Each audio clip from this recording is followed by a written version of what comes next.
Welcome to the Humans at KPARK podcast, where we introduce you to people at Kingwood Park with unique talents, interests, and stories.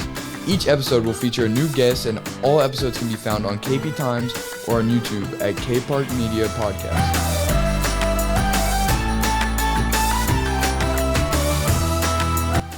Thanks for joining us today on the Humans at Kingwood Park podcast. I'm your host, Katelyn Malone, and I'm happy to be joined by Miss Kimberly Villegas, who is an English teacher at Kingwood Park. Thank you for joining us, Miss V. If you don't mind me asking, what English classes do you teach? Well, first, thanks so much for having me.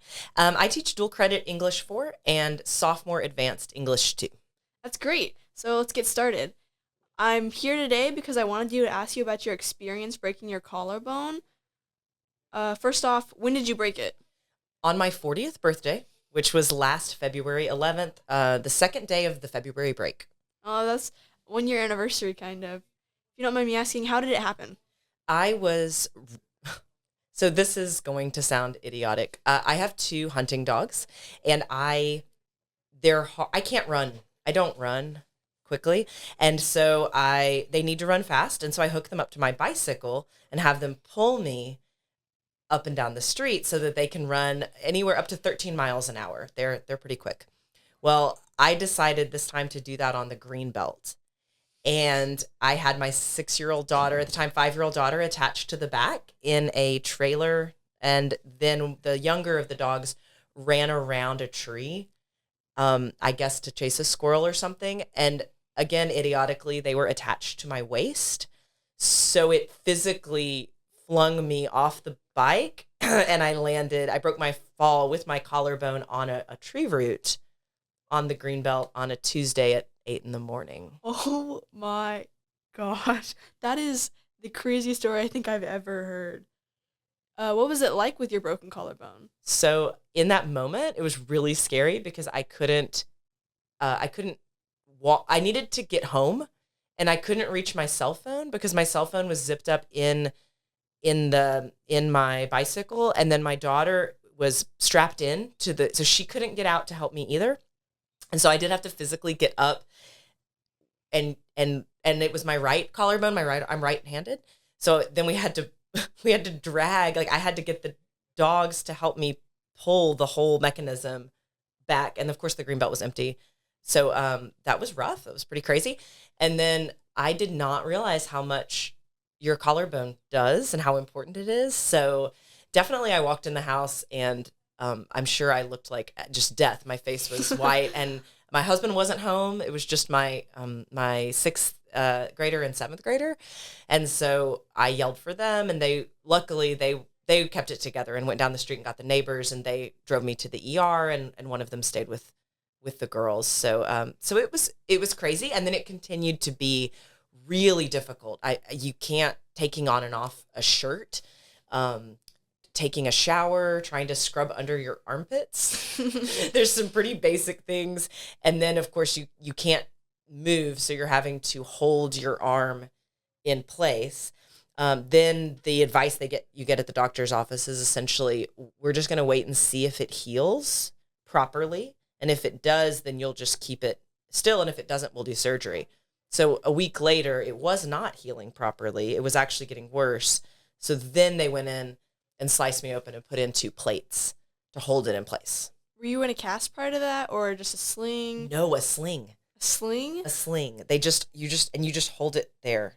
That seems kind of weird.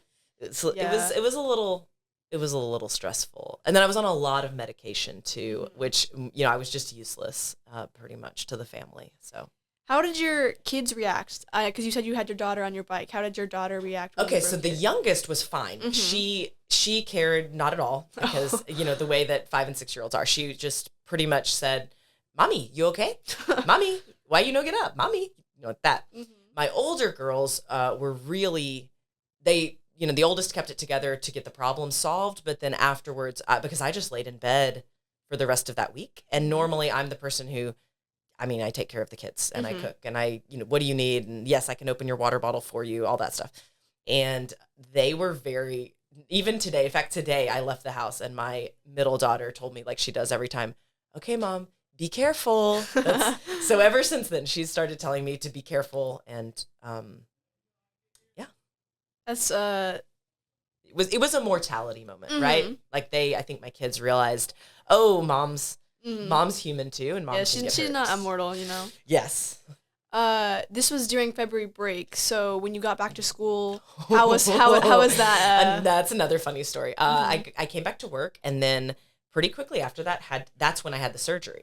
So I came back and everything was still broken, and I'm sitting I'm like laying on the couch. You know, my room has those couches, so I'm laying on the couch, just on a ton of ibuprofen and teaching, but not really teaching because I'm in a lot of pain. And then I went and got surgery on, I forget what day it was, and I came back to work not the next day but the day after. I came back like 48 hours after because the doctor said, if you're not in, basically the doctor said, if you can drive. Once the plates are in, you can drive as long as you're not in too much physical pain to drive, and you can go back to work. Well, they had given me a nerve block, and it supposedly only lasts for 24 to 36 hours, but it lasted longer in me, and so I wasn't in any pain. So I drove myself to work. It was a Thursday, late arrival Thursday, and I was showing off. I mean, Mr. Solomon can tell you, I was lifting my arm, moving it around. I'm showing all of the, I'm doing great. These things are amazing. And then the nerve block wore off about 1 p.m. And I mean, it was so much pain, but I could physically do the activities. It was just a lot of pain. I wasn't going to damage anything. So, so I would say the next day I was very useless and I didn't try as hard. And probably for the next 3 weeks or so, it was back when we had Flex. I had to set an alarm on my phone to remind me to lay down during Flex. And so I would physically lay down on the couch and just, watch Mysteries of Ancient Egypt on Netflix every day. And that helped. that sounds like a terrible experience. You're definitely better than me. I would have just stayed home the rest of my healing journey. It certainly made me have so much more sympathy for my student athletes. I will say that. I had never had an experience like that, an injury like that before. I wasn't in sports growing up. Had never broken a bone before. That was the first bone break I'd ever had. And after that experience, then I really have to hand it to my student athletes who go and get ACL surgery and all these different, and they just come to class and they push through and focus and sit up and walk from class to, I mean, I don't know. I don't think I would have been able to do that kind of thing as a 16, 17-year-old.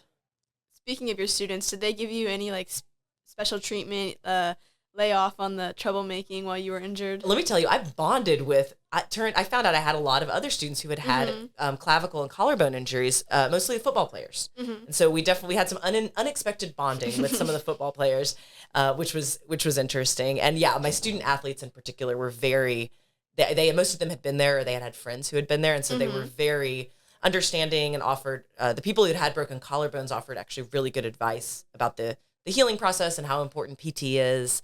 And how to get a shirt on and off. Yeah. Well, I think that's all my questions I have for you today. If there's anything else you want to share, you can say that now. I mean, shout out to you in my sophomore class. Yes. Say that, sometimes it's a hot mess, but you're never a hot mess. I like you. What can I say?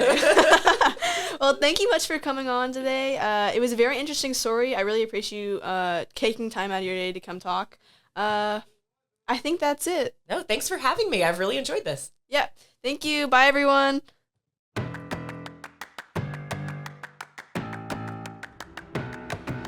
Thank you for listening to our most recent episode of Humans at KPARK. Check back soon at kptimes.com or KPARK Media Podcast on YouTube for more new episodes. Thank you.